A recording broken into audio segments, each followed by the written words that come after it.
Pemirsa, Anda menyaksikan BUMN Report bersama saya Syarifah Rahma dan saat ini saya sudah bersama dengan Wakil Menteri BUMN Republik Indonesia Bapak Kartika Wirjoatmojo. Apa kabar Pak Tiko? Baik, Syarifah, baik. Baik, terima kasih waktunya untuk CNBC Indonesia. Pak Tiko, kita berbicara berkaitan dengan kinerja BUMN di sepanjang semester 1 2024. Tantangannya cukup banyak, tapi seperti apa evaluasi dari Anda? Kalau kita melihat trajektori daripada pendapatan dan EBITDA terus bertumbuh, jadi saya optimis.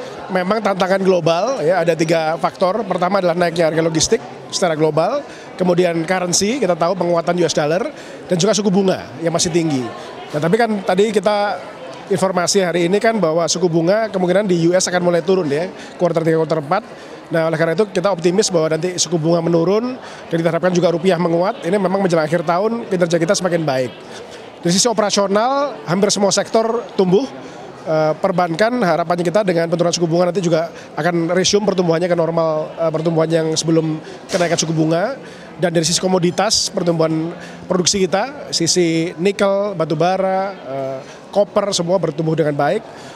Kemudian dari sisi perkebunan juga sawit, tebu juga bagus.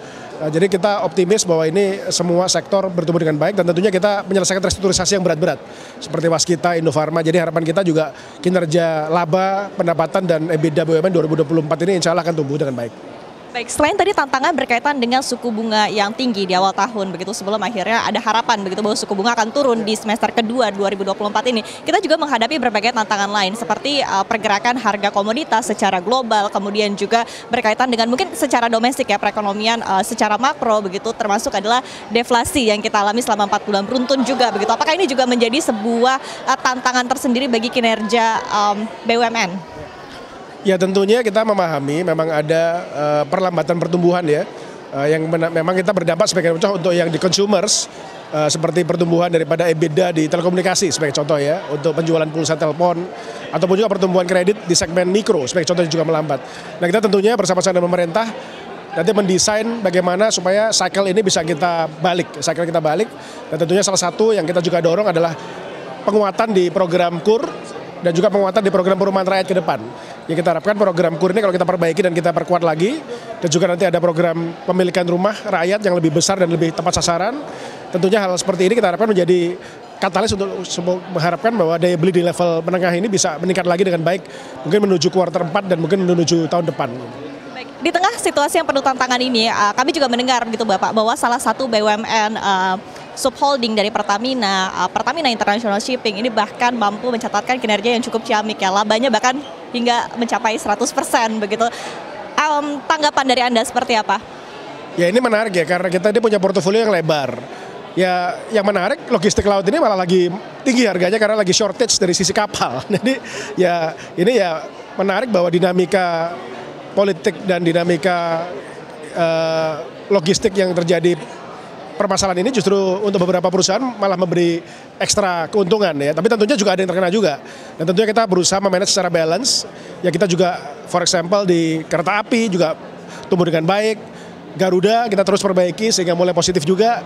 Ya tapi overall dengan berbagai tantangan ini kita berusaha untuk menjaga cash flow dan juga kestabilan neraca dari BUMN kita ini. Ya. Tadi berkaitan dengan logistik, salah satunya mungkin PT POS juga evaluasinya seperti apa, Pak Tiko?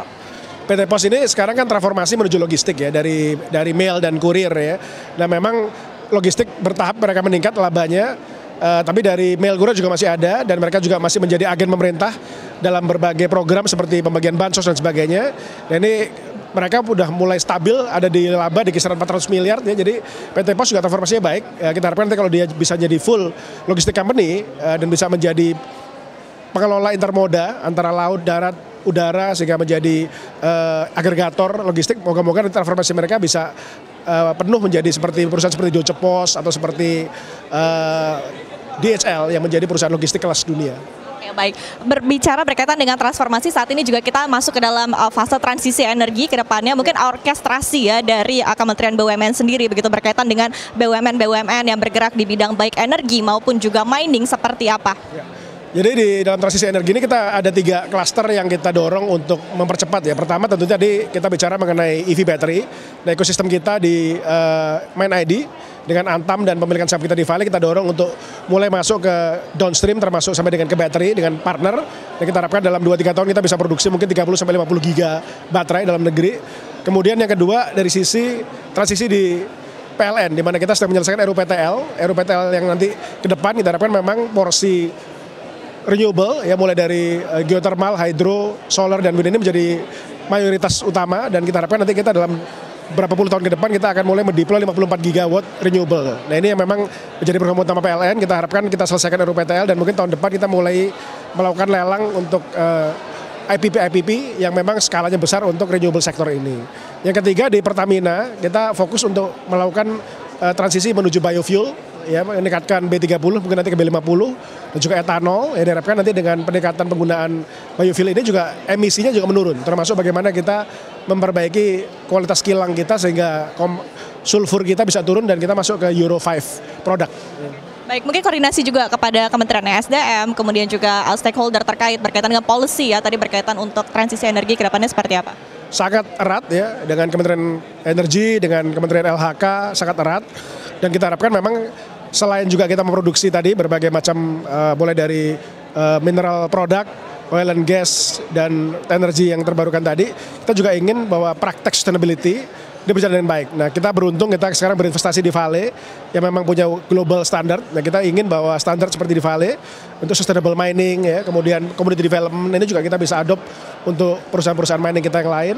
Dan kita harapkan seluruh praktek BUMN bukan hanya di mining dan di energi tapi juga di perbankan, di sektor-sektor lain itu mulai mengadopsi ESG konsep.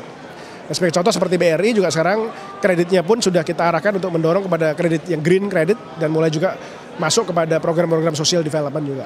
Terakhir, Pak Tiko berbicara berkaitan dengan transisi di masa pemerintahan yang akan datang. Ada kemungkinan juga nomenklatur dari BUMN akan berubah. Seperti apa tanggapan Anda? Intinya BUMN ini kan memang unik ya, bahwa kita ini adalah perusahaan yang sahamnya dimiliki negara. Nah memang dalam berbagai diskusi kita dengan lembaga-lembaga serupa di luar negeri, bentuknya macam-macam. Ada yang dalam bentuk holding, ada yang dalam bentuk badan dan sebagainya. Jadi kami tentunya akan menunggu arahan dari pemerintahan baru nanti. Kira-kira model governance apa yang paling pas untuk BUMN dan tentunya kita tetap menjaga tujuan awal dari BUMN yaitu membalance antara fungsi value creation, menciptakan nilai, dividen, pajak dan sebagainya dan menjadi agen pembangunan.